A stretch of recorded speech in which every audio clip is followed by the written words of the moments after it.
Fighters, you must go and look at the youth of Kenya. They are not scared of the establishment. They are fighting for their freedom.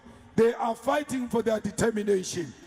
When they increased VAT, the youth in that country stood up and said, not in our name. When corruption continued to take place, they stood up and said, not in our name. Many of them were killed. Many of them continue to be killed. But the youth of Kenya does not retreat. It's leading from the front.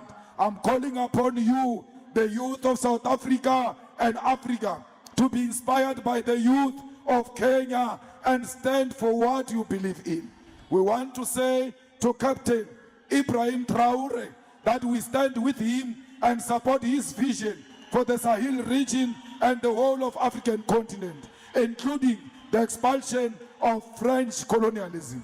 We say to our brother Duma Boko in Botswana that will heed his call for the unity behind the rallying cry for our land and minerals to return. We call upon him to also remove the American base in America. We have no land that can be shared with America, especially in Southern Africa, and that government is progressive. Let us remove the army base of America in Botswana. The face and future of Africa is economic freedom, and that economic freedom will be launched from the southern tip of Africa. Fighters, electricity is very expensive in South Africa. We must find a way to fight this expensive electricity. It is not affordable, and without a branch in good standing, our people will not have electricity. Our people will not have water. Our people will not have houses. Corruption in houses is because there is no strong opposition. A strong opposition makes a ruling party to deliver on its promises. When we say form a branch of the EFF, we don't mean for the sake of forming a branch. We mean form a strong opposition that will make sure there is no corruption in EPWP, where people are given jobs at night, where jobs are given to their relatives.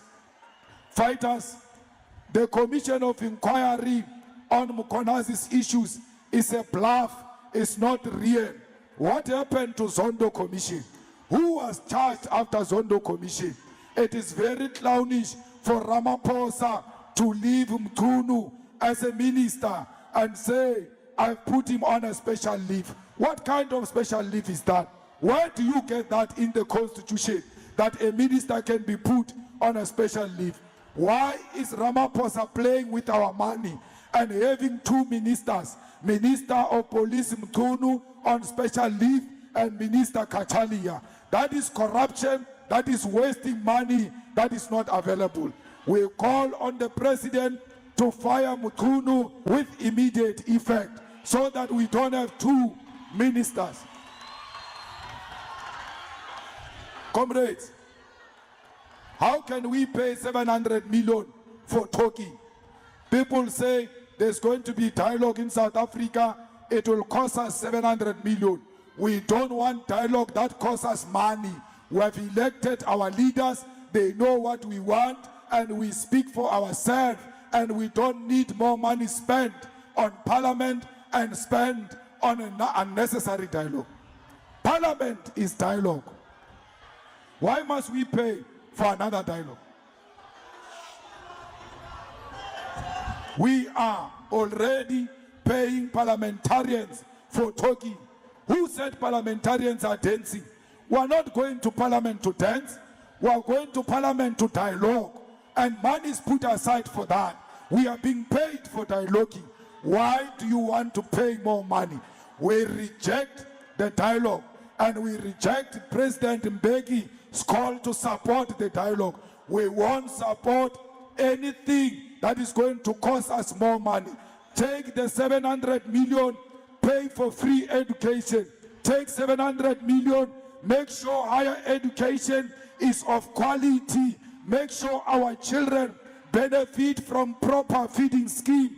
Buy them school uniform and give them uniform for free because there is 700 million available to be used. Give 700 million to all the youth who are not working, yet they are looking for jobs, and you are not creating jobs. If anything, you have destroyed all the jobs in South Africa. All the factories that existed during apartheid in the townships are closed. Take that 700 million, go and reopen those factories, because we want jobs, and we want jobs now. Comrades, we must never surrender to extortionists. The extortionists must know that their days are numbered.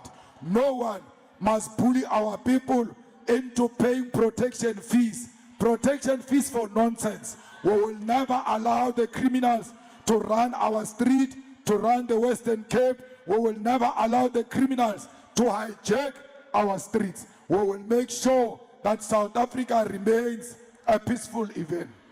Those people of protection fees, when we were starting to build this dome, they came here and said we must give them something because we are building a dome in their territory. We told them that if your parents still love you, you will leave this place immediately, because you will never extort the EFF. If you want to meet your maker, try that nonsense here in the EFF. We will show you flames. So it must be the life here in Khayelitsha, that where extortionists demand any protection fees, the community must stand together and say, not in our community. We are in charge of this community.